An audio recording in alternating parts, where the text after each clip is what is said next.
backstory because that's part of the trivia.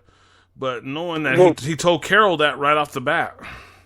They kind of made him into that persona though too. Like when he showed up with a tiger, like everyone automatically gave him that respect, and you know what I mean, they treated him like he was royalty. So you know he kind of just played along because people want to have someone to follow, especially in a world like that. They want a strong leader and stuff like that. And when he showed up with the tiger, people just flocked to him right away. And if I had the opportunity to, I think I would too. You're living in a world like that, you can make up anything you want. So why not be a king? Yeah, definitely. I agree with you, man. That's great. That's cool. But you know, like he said though, and thinking about it in our reality, he did it to make the people have a belief, you know, so that they could believe in something, you know. Yeah, she kept saying that the whole place was a joke and stuff like that. Yeah. That he was just putting on a thing, and it's like, well, that's what people need sometimes. You know what I mean? They don't want to think about the horrors of the outside world and stuff like that. And it was nice to, you know, make believe everything's like a kingdom and they're all knights and they have a king, and that's you know that's kind of why I called her Goofy Carol. But I know your wife's gonna listen later and she's gonna be like, "You Ike." She's gonna be another one mad at me today. But she gave up after Glenn died. She says she ain't going to watch no more, but like I'm sure I can sway her back into watching it. She's actually the one who got me into the show. I've talked to 4 people already that said they're not watching the show no more because Glenn died. And I'm like, I think this is a setup for Daryl to die. Ooh, man. I still say several people have rewrote every time I say Daryl's not going to die when I write it in a chat or I write it in a blog, and I say Daryl's not going to die because they'll lose half of their ratings. They said there's always somebody that comes back and says TWD's ratings are too good. And they're never gonna lose their ratings. Somebody always says it, dude. The way I figured that they're going to kill him is when Negan actually took him and said that he liked him and he was going to take him. I think he's going to assimilate Daryl into his group, and at some point Negan's going to force him to kill one of his group members, and then that's going to force Rick Hand to kill him. And I think that's the way they're going to have him put out. And it's good to say it on air, and it's recorded. So if it happens, I can go back and say, "Hey, I said it first." You're like the guy that's like, "I told you so, man." No, I'm just joking. I'm usually right though. At least when it comes to Walking Dead. Hey, I had to try to show you last night. I was watching the Chicago Bears game in Minnesota. Oh my God! I told you. I was waiting for you to say, "I told you so, Ike." No. I saw your post and I just ignored it. I was like, "No, I ain't entertaining that." Oh man, I could not believe that had me so disappointed last night. I didn't feel like talking to anybody. I know I couldn't believe it. You know, to lose to, you know, I guess that rest that Jay Cutler had, I guess it helped out. To be honest with you, look at us getting over into sports. I know I didn't do my sports show this week. I was off for this week because of the Halloween special. So I'll be back on sports next week. So make sure you check out the IKE DIAZ Sports Show. The IKE DIAZ Sports Show. I might have Patrick as my co-host this week. So oh no, don't want that. We might have a Minnesota fan tuning into our sports show this week. We'll see what happens. Now it's going to be a fun sports show. I can't wait till we get going on next week's sports show. So it's going to be great. And mixing the two together, Walking Dead and sports. Have you ever noticed in none of these groups have they ever ran into anyone famous or any sports athletes or anything like that? How did all these super athletes in real life, not one of them seemed to survive into the apocalypse? Do you know that a lot of these athletes are like not very, half of them don't know how to fight, dude? But like even in the movie Resident Evil, I forget which actual number it was, which movie it was, But there's the one guy, I think he was either a basketball player or something like that, and a model or something like that. He ends up in the show, and they actually run into someone that was famous because they're standing there, and he points over at the billboard, and it's him up on the billboard. But like The Walking Dead, they've never ran into anyone that was famous. That's a good point, dude. I've never, honestly, myself personally, have never thought about it like that.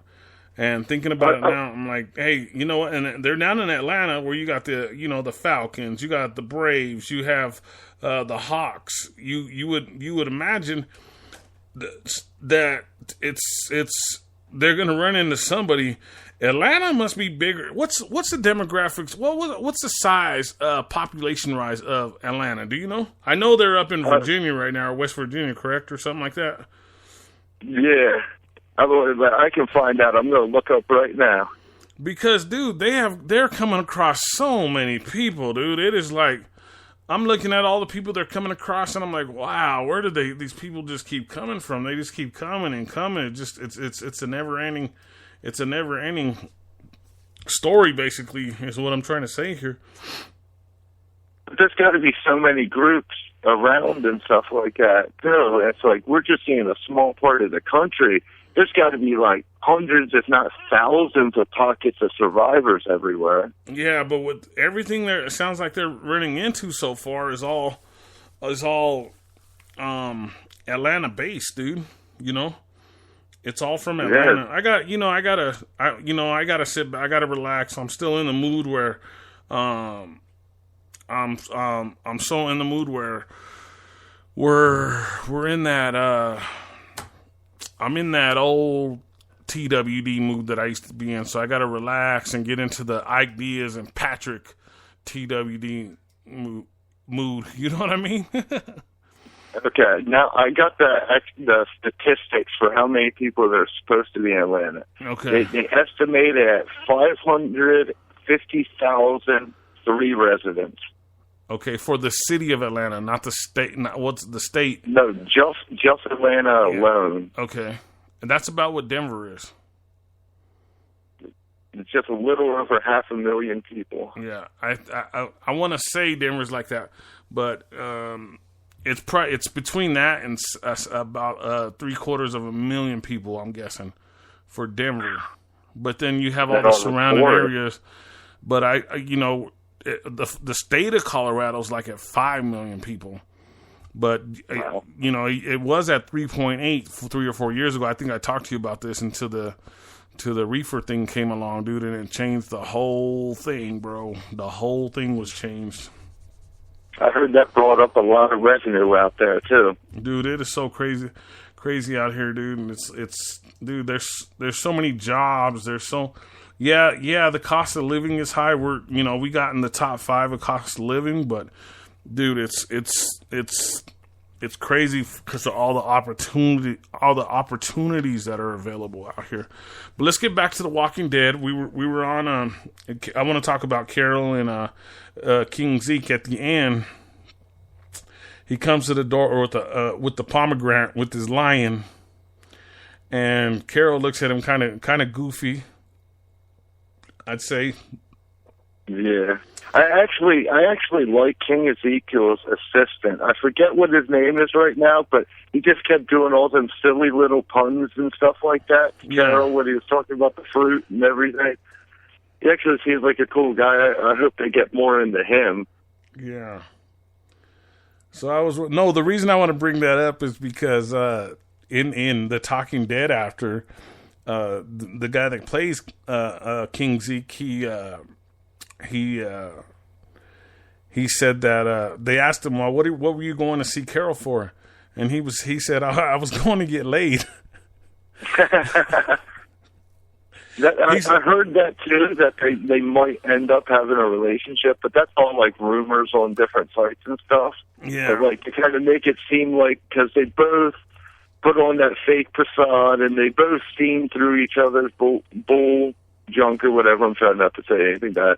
Yeah. But yeah, that they can see through, and they're going to come into like a mutual understanding, and it's going to end up like some people thought Morgan and her were going to get together, but I was still thinking that. I was still thinking that up to King Ezekiel showing at the door with the pomegranate. I think Carol's going to end up killing Morgan for some reason. Yeah. But it's just like she just does not trust him, and no matter how much he tries to help her or anything like that, she does not want nothing to do with him. And I think she's going to get to a point that no matter what she does, she's going to feel like, unless I kill him, he's always going to keep following her and following her and following her, that she's just going to feel like she has no choice but to kill him. Yeah, that she wants to get away from all that stuff. Like she said, that if you care about someone, you always have, then you have to worry about them being hurt and stuff. And she just doesn't want to be around people like that anymore. And he keeps trying to take her back to Alexandria, and she just does not want to go back. So I think he's going to force her hand into actually doing something to him, just because she's just going to be like, yeah, this is enough. You know what I mean? I'm not going back. Yeah, you know what? Thinking about it, man, you're making a lot of sense there with that, with the whole idea of that. Oh, so man. It's like I think it'll be weird with her with Ezekiel though.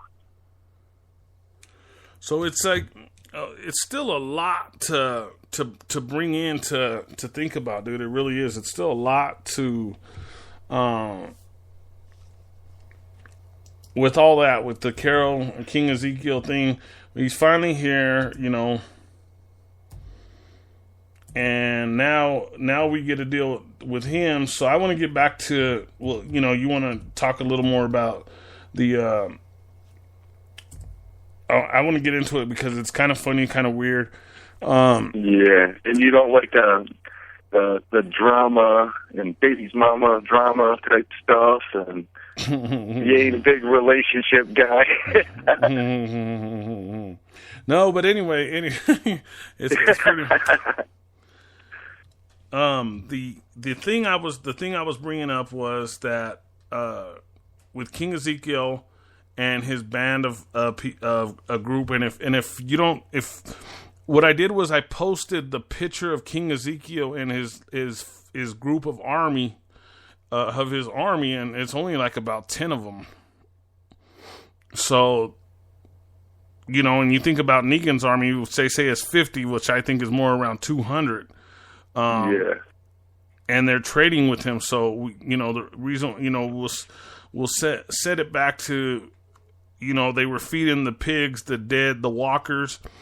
They're feeding the pigs, the walkers, to fill their bellies to send them over to Negan's group. How long do you think that's going to take effect before somebody figures that those pigs are actually not healthy? I think that Negan's going to be smart enough that he's going to have people when he's getting food from other people that ain't canned goods, that he's probably going to have someone taste the food or eat it beforehand. And then once he starts seeing people sick, that's when he's really going to start going after the kingdom. Because right now they're trying to he's even putting that facade that the Ezekiel's kingdom, all the people that live there don't even know about the arrangement with Negan or anything. He's keeping that from them. But then when Negan finds out that, they're going to start coming to the door, and then everything is going to start falling apart. Because they're going to realize, he's been paying them off, so these people wouldn't attack him, and he's not such an all-powerful king. And I think he's going to catch on real quick, Negan. So you think it's not going to last much longer as far as King Ezekiel's habitat for where they're living, basically, right? Well, at least the fantasy land part of it. I think they're going to get pushed into reality real quick to people, and that might actually be a disadvantage because they don't even really realize the real threat out there ain't necessarily the zombies. It's the other people that are out there. Yeah. They don't know anything about Negan's group and how bad they are or anything, so they might not even be prepared for something like that. Correct, man. So that's a lot. That's a lot. They might be doing a disservice to them by giving them that story.